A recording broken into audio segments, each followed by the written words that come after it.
Welcome to the Rapport Advantage Podcast, transforming the way leaders communicate.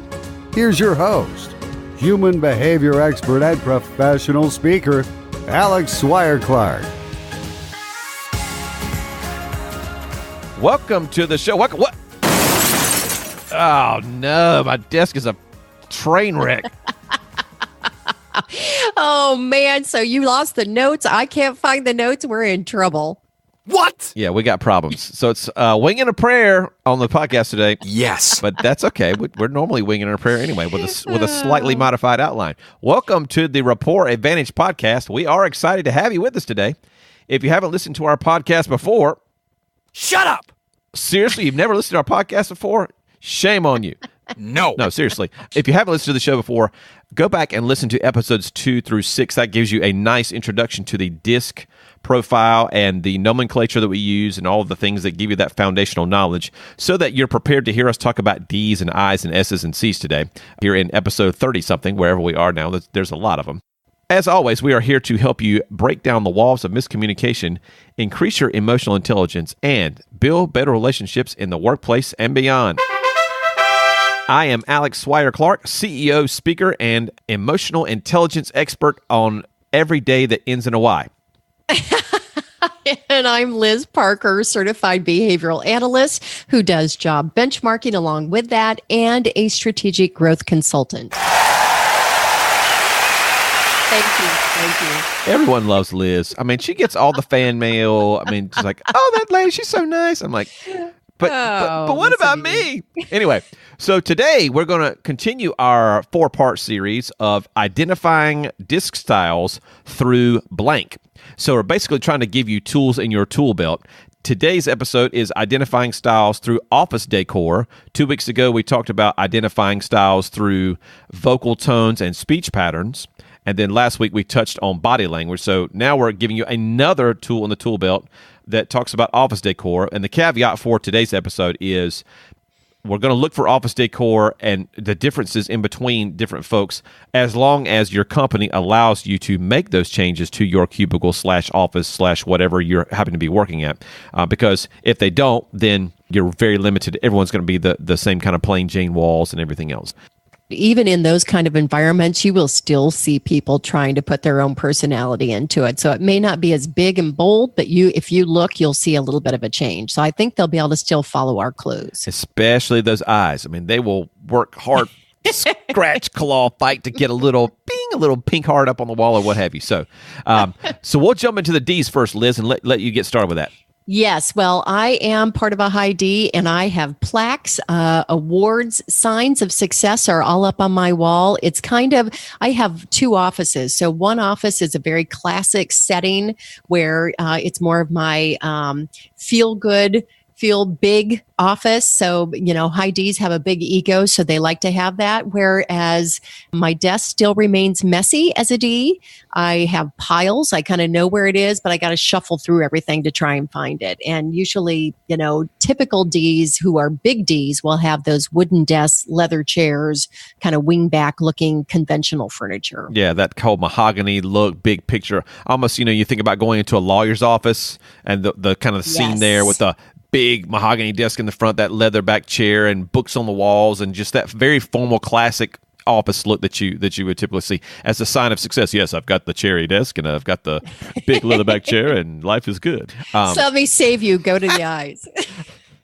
Yes. Please move faster because I'm crashing and burning. No, the eyes are all about recognition. Again, you'll see some awards from them, employee of the month kind of thing. They're all about that.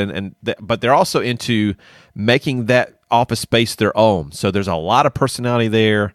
They try to make as personal statements when they can. So you might see monograms in there or different color Tervis cups. But again, as Liz said before, those outgoing folks typically aren't the most detail oriented. So their office spaces are typically a little more messy. So sticky notes on top of the other sticky notes. And then you'll find like a dead rat from like two years ago sitting on the, how'd that get there? It's been sitting there. I mean, there'll be stuff all over the place. But they know where their things are, and that's what's important. Yes. And that is, I'm just going to add on to that by just saying there are things in my office that I put somewhere because I didn't want to lose them. And like months later, I walk by and go, there it is. And then you recall that you put it there so you wouldn't lose it. So that is kind of an I characteristic. But tell us about S's. S's are all about making that space warm and cozy. They don't like a conflict, and so they want to have a place where they feel warm, they feel not necessarily excited about coming, but they feel safe in coming in every day. So a lot of family pictures, maybe notes from their kids, world's best dad or world's best mom. Very kind of a homey, cozy feeling, very comfortable. And their routine is pretty easy to see on their desk. So you'll see, okay, normally they've got their stack of inbound emails here, and then their outgoing stuff's over here in nice piles, not to the degree that a C would, but it's easy to see that, they're going to start from A and finish with F in terms of their daily process. That's a good point. And I also see on our screen, I know the listeners can't see this, but you've got a picture behind you that looks like a family picture over there on the side. So I see the S coming out in you. That's right. I've got one of my daughters, and I went to a daddy-daughter dance. That one's 3 years old. That was when she was an 8th grader, and she has blossomed since then. She's gotten a lot taller, about a head taller, and a lot sassier. And we'll leave it at that in case she's listening to this episode. Love you, Pookie. So how about C's? If we look at C's, and you'll be able to speak to this as well since you work with a C, but I'll start out by saying they are hyper organized. They are functional. They've got the desk trays. They got the file folders. They probably have charts on the walls. They might have, project management timelines. They, PERT charts, Gantt charts. They're probably covered in either charts or functionality somewhere in there. Indeed. But tell me from personal experience what it looks like. Yeah, so from working with my director of ops, who's an off the charts C, it's definitely about the organization. So lots of those desk trays, everything's alphabetized, got its color codes, got a pattern. You pull out those file folders and everything's alphabetized, and very simple and easy to find things because there's always a process. Why are we putting things where we need to put them? Well, I'm putting this on the left side because I don't use my right hand to write because I'm right-handed, so I'm not going to necessarily pull that. So I'm going to pull from the left to right on the right and then have space to then set it to even further right for if it's going out or whatever else. So from left to right, in terms of that linear experience, I'm like, seriously, you even think about that stuff? Wow. Exactly. I'm like, I'm just trying to find a pencil. I'm not thinking about where's the most logical place to have it. Do I have any pencils up here? Oh, there's a paper clip. I've been missing those. As an I, it just doesn't happen for us. But those C's, super organized. And again, it's about form and function. Mm-hmm. If it doesn't have a place, it's not on the desk. If it doesn't have a purpose. So everything there has a purpose. It's not about the frou-frou. It's not about the comfortable feeling. They're going in to get something done. They've got those 42 tasks they've got to get done today. Everything on their desk needs to be created and set up so that it's the most efficient way to get those 42 things done. Wow. As I was thinking about kind of the recap that we might do on this, I was thinking kind of like we did last week is, what are some of the commonalities? And D's and I's have that external need to be recognized. They have a lot of ego, a lot of about me. So as you think about walking into an office, that D and I is going to have a lot about me. And so is it going to be more in the formal structure? Might be an easy way to think about a D, and the I being more innovative or creative and very loud and colorful would tell you it's an I. What about S's and C's, do you think? Yeah, so the S's and C's are not going to stand out. So you're not going to really know much about them walking into the room other than the S's. You're going to know about their family. You're not going to necessarily know about them. Because remember, S's are all about the we, not the me. And so you'll see the S in a family photo, but it's going to be with their spouse and their kids, or, maybe it's a trip they took to Disney or whatever. You'll see those memories and those things that are meaningful to them. The C's, on the other hand, you're not going to know much about them other than the fact of, man, whoever's in here is getting it done because it's very structured. It comes all back to that. I've said it 3 times now, but it's all about function.